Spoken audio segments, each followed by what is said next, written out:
আপনি ভীষণ সুন্দর, তবে আফসোস আপনাকে পাওয়ার মতো ভাগ্য নিয়ে আমি জন্মাইনি।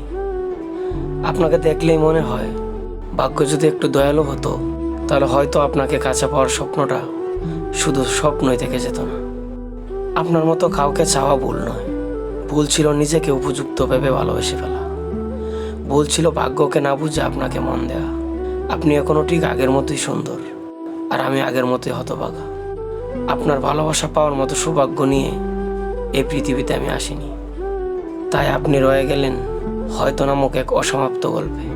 কিছু কষ্ট আছে যা শব্দ হয়ে বের হতে চাইলেও পারে না, কান্না হয়ে আসতে গিয়েও গলায় আটকে যায়।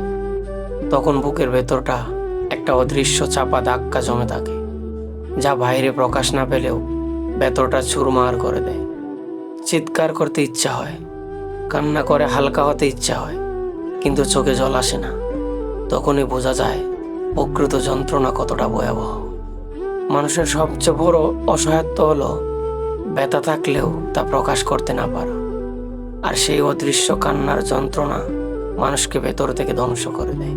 সময়ের স্রোতে নিঃশব্দে হারিয়ে যাওয়া খুব সামান্য একজন মানুষ আমি, যাকে খুব সহজে জীবনের গল্প থেকে মুছে ফেলা যায়, যার উপস্থিতি বা অনুপস্থিতি কাউকে একটু নাড়া দেয় না, যার এই অন্ধকার জগতে একটু আলোর আভা নিয়ে কেউ আসলেও সুযোগ বুঝে আবার চলে যায়।